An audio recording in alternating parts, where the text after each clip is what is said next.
ಸುಖೇಂದು ಶೇಖರಾಯ್ ಮತ್ತೆ ಕಾಕೋಲಿ ಘೋಷ್ ದಸ್ತಿದಾರ್ ಅವರಂತಹ ಹಿರಿಯ ನಾಯಕರ ಸಾಮೂಹಿಕ ರಾಜೀನಾಮೆಯಿಂದಾಗಿ ತೃಣಮೂಲ ಕಾಂಗ್ರೆಸ್ ಬಂಗಾಳದಲ್ಲಿ ಸಂಪೂರ್ಣವಾಗಿ ಧ್ವಂಸಗೊಂಡಿದೆಯಾ? ಆರ್ಜಿಕರ್ ಆಸ್ಪತ್ರೆಯ ಘಟನೆಯನ್ನ ನಿಭಾಯಿಸಿದ ರೀತಿ ಮತ್ತೆ ಭ್ರಷ್ಟಾಚಾರದ ಆರೋಪಗಳೇ ಟಿಎಂಸಿ ನಾಯಕರು ಪಕ್ಷ ತೊರೆಯೋದಕ್ಕೆ ಅಸಲಿ ಕಾರಣನಾ? ಹಿರಿಯ ನಾಯಕರನ್ನ ಕಡೆಗಣಿಸಿ ಕೇವಲ ಅಭಿಷೇಕ್ ಬ್ಯಾನರ್ಜಿ ಅವರ ಆಪ್ತ ವಲಯಕ್ಕೆ ಮಾತ್ರನೇ ಮಮತಾ ಬ್ಯಾನರ್ಜಿ ಅವರ ಆದ್ಯತೆಯನ್ನ ನೀಡಿದ್ದು ಈ ಬಂಡಾಯಕ್ಕೆ ದಾರಿ ಮಾಡಿಕೊಟ್ಟತ್ತ. 20ಕ್ಕೂ ಹೆಚ್ಚು ಸಂಸದರು ಮತ್ತೆ 60ಕ್ಕೂ ಹೆಚ್ಚು ಶಾಸಕರು ಎನ್ಡಿಎ ಕಡೆಗೆ ಮುಖ ಮಾಡಿರೋದ್ರ ಹಿಂದೆ ಬಿಜೆಪಿಯ ಆಪರೇಷನ್ ಲೋಟಸ್ ಮತ್ತೆ ತನಿಖಾ ಸಂಸ್ಥೆಗಳ ಭಯ ಕೆಲಸ ಮಾಡಿದೆಯಾ?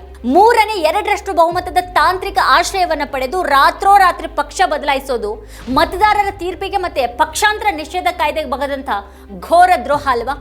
ಬಿಜೆಪಿಯಿಂದ ಆಫರ್ ಬಂದಿದ್ರು ಕೂಡ ತನ್ನ ಪಕ್ಷದಲ್ಲೇ ಉಳ್ಕೊಳ್ಳೋದಾಗಿ ಸೌಗತ್ ರಾಯ್ ಹೇಳಿರೋದು ಟಿಎಂಸಿ ಇತಿಹಾಸದಲ್ಲೇನೆ ಅತ್ಯಂತ ಕಠಿಣ ಬಿಕ್ಕಟ್ಟು ಎದುರಿಸ್ತಾ ಇರೋದಕ್ಕೆ ಸಾಕ್ಷಿನ.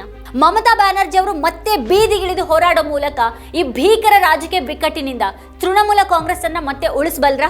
ಈ ಬಗ್ಗೆನೇ ಒಂದು ವಿವರವಾದ ವಿಶ್ಲೇಷಣೆಯನ್ನು ವೀಕ್ಷಿಸೋದಕ್ಕೆ ಕೆಳಗಿನ ಲಿಂಕ್ ಅನ್ನ ಕ್ಲಿಕ್ ಮಾಡಿ. ನೀವು ಇನ್ನೂ ಕೂಡ ವಾರ್ತಾ ಭಾರತಿ ಚಾನೆಲ್ ಅನ್ನು ಸಬ್ಸ್ಕ್ರೈಬ್ ಮಾಡಿಲ್ಲ ಅನ್ನೋದಾದ್ರೆ ಈ ಕೂಡಲೇ ಸಬ್ಸ್ಕ್ರೈಬ್ ಮಾಡಿ, ಹಾಗೆ ಪಕ್ಕದಲ್ಲೇ ಇರುವಂತಹ ಬೆಲ್ ಐಕಾನ್ ಪ್ರೆಸ್ ಮಾಡಿ ನಮ್ಮನ್ನ ಪ್ರೋತ್ಸಾಹಿಸಿ.